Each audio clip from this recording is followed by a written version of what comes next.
പിന്നെ അപ്പൊ ഗൈസ് ഞങ്ങളുടെ ഏഴാറ്റുമുഖത്തേക്ക് എത്തിയിട്ടാ. ഇവിടെ നല്ല ബജ്ജി കിട്ടൂട്ടാ. അപ്പൊ ഗൈസ് ഞങ്ങളാ ഇങ്ങനെ പോയിക്കൊണ്ടിരിക്കുന്നത്. എണ്ണപ്പനത്തോട്ടങ്ങളാട്ടത്. ഈ ഭാഗത്തെ ആനയില്ല നിക്കണേ. അത് അയ്യോ അത് ആനല്ല അത് പശുവായിരുന്നു.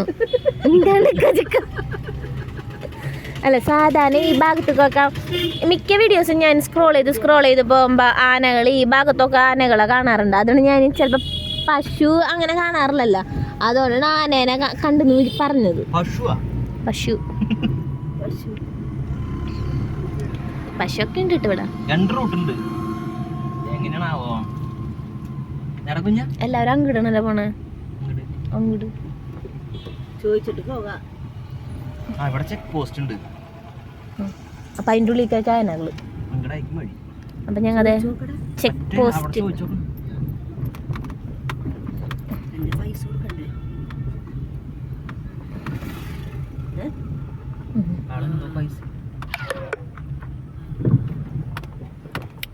പോസ്റ്റ് ഉണ്ട് കേട്ടോ. ആ വഴിയുടെ അവിടെ ചെക്ക് പോസ്റ്റ് ഉണ്ടായിരുന്നില്ല. ഈ വഴിയുടെ അവിടെ ചെക്ക് പോസ്റ്റ് ഉണ്ട്.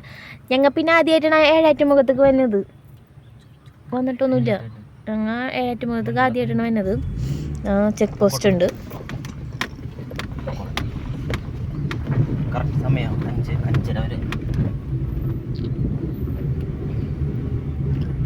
ചിലപ്പോൾ നമുക്ക് ഭാഗ്യം ഉണ്ടെങ്കിൽ ഇവിടെ നിന്നൊക്കെ ആനേനെ കാണാം.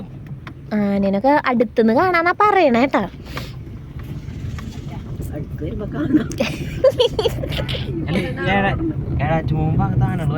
ആനകൾ ഭയങ്കര കൂടുതലാണ്. കാരണം നമ്മ അതിരപ്പള്ളി റൂട്ടിലൊക്കെ പോകുമ്പോൾ ആനകൾ ഭയങ്കര കുറവാ. കാരണം ആ ടൈമിലൊന്നും ആനകൾ വരില്ല. രാത്രി ഒരു 7 മണി ആ ടൈമിലൊക്കെയാണ് തോന്നുന്നത് ആനകൾ ഇറങ്ങി സഞ്ചരിക്കുന്നത്. ഈ ഭാഗത്ത് എവിടെ പോയാലും ആനകൾ ഉണ്ടെന്നാണ് കേൾക്കാൻ വീഡിയോസിലൊക്കെ കാണുന്നത് കേട്ടാ, കണ്ടേക്കണത്. അത് നമുക്ക് നോക്കി നോക്കാം.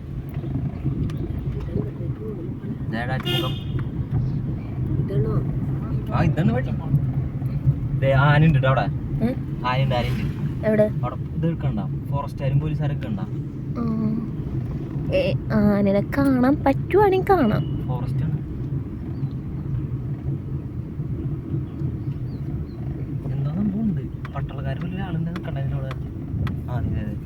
അതൊരു വില ചായ കുടിക്കാൻ അങ്ങനെ നിർത്തിയതായിരിക്കുള്ളൂ.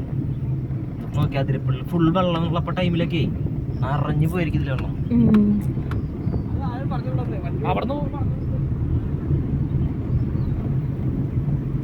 ചിലപ്പോ ഇവിടക്കൊക്കെ ആന വരെയിരിക്കും. ഈ ഭാഗത്ത് ഒരുപാട് പനകളൊക്കെ തട്ടിയിട്ടിട്ടുണ്ട്.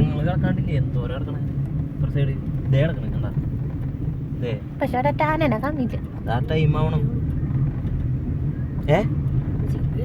ഒരു 5:30-6 മണി പേടിക്കൊന്നും വേണ്ട. വണ്ടികൾ പോകണില്ലേ? അവിടെ നിന്ന് വന്നില്ലേ വണ്ടികൾ ഇഷ്ടം പോലെ. ഇതിന്റെ ഉള്ളിലേക്ക് പോവാണെങ്കിൽ വണ്ടികൾ അവിടെ നിൽക്കുന്നുണ്ട്. അവിടെ ചായ കുടിച്ചിട്ട് വണ്ടി നിർത്തിക്കണണ്ട. അതൊക്കെ ഇങ്ങോട്ട് പോകാൻ വേണ്ടി ഇട്ടേക്കണ വണ്ടികളാ.